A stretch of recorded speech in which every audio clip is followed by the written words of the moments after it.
হয়, এই মুহূৰ্তত আমি পুনৰ দেখুৱাবলৈ ওলাইছোঁ যোৰাবাটৰ বানপানীৰ এক ভয়াৱহ দৃশ্য। কাৰণ যোৰাবাটৰ এজাক মুকলধাৰ বৰষুণত এই মুহূৰ্তত উজনি নামনি যাতায়াত ব্যৱস্থা এক প্ৰকাৰে স্তব্ধ হৈ পৰিছে। কিছু সময়ৰ পূৰ্বে অহা মুকলধাৰ বৰষুণৰ ফলত সমগ্ৰ যোৰাবাট অঞ্চল জলমগ্ন হৈ পৰিছে। আমি পৰিৱেশ দেখুৱাবলৈ যত্ন কৰিছোঁ কি এক ভয়াৱহ বান পৰিস্থিতি উদ্ভৱ হৈছে, যাৰ বাবে উজনি নামনি যাতায়াত ব্যৱস্থা সম্পূৰ্ণ স্তব্ধ হৈ পৰিছে।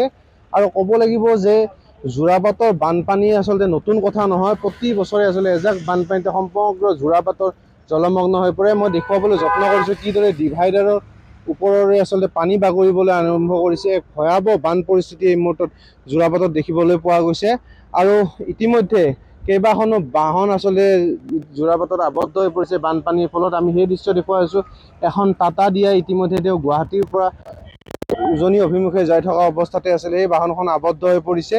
আৰু যিসমূহ ডাঙৰ গাড়ী আছে তেওঁলোকে বিপদসংকুলভাৱে এইদৰে আচলতে যাতায়াত কৰি আছে। আমি পৰিৱেশ দেখুৱাবলৈ যত্ন কৰিছোঁ।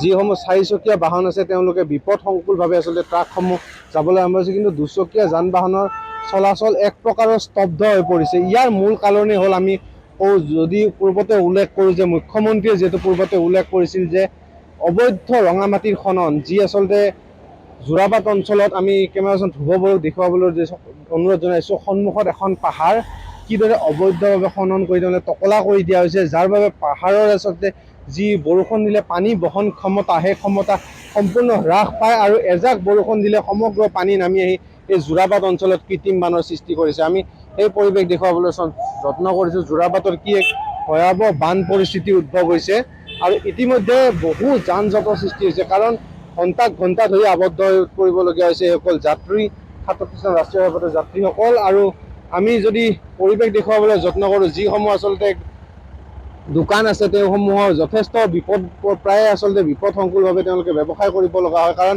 এজাক মুকলধাৰ বৰষুণে সম্পূৰ্ণ যোৰাবাট জলমগ্ন হৈ পৰে। মই যদি কেমেৰাজন ধ্ৰুৱ বড়োক সম্ভৱপৰ হয় সমগ্ৰ পাহাৰখনৰ দৃশ্য দেখুৱাবলৈ অনুৰোধ জনাইছোঁ। এইদৰে অকলেণ্ড এক্সকেভেটৰ লগাই আচলতে এই পাহাৰখন সম্পূৰ্ণ টকলা কৰি থকা হৈছে। আৰু এইদৰে ইখনৰ পিছত সিখন মেঘালয় অঞ্চলত পাহাৰ টকলা কৰাৰ ফলতে সম্পূৰ্ণ যোৰাবাট অঞ্চল জলমগ্ন হৈ পৰে।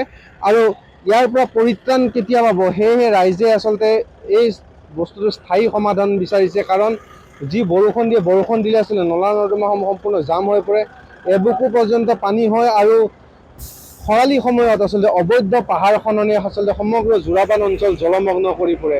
আৰু এই হৈছে এই মুহূৰ্তত যোৰাবাটৰ সামগ্ৰিক পৰিৱেশ। উজনি নামনি যাতায়াত ব্যৱস্থা এক প্ৰকাৰ স্তব্ধ হৈ পৰিছে অবৈধ পাহাৰ খননৰ বাবে। সমগ্ৰ যোৰাবাট অঞ্চল এজাক বৰষুণ দিলে জলমগ্ন হোৱা পৰিলক্ষিত হয়। কেমেৰা পাৰ্চন ধ্ৰুৱৰ সৈতে মই ৰঞ্জিত তালুকদাৰ, নিউজ লাইভ যোৰাবাট।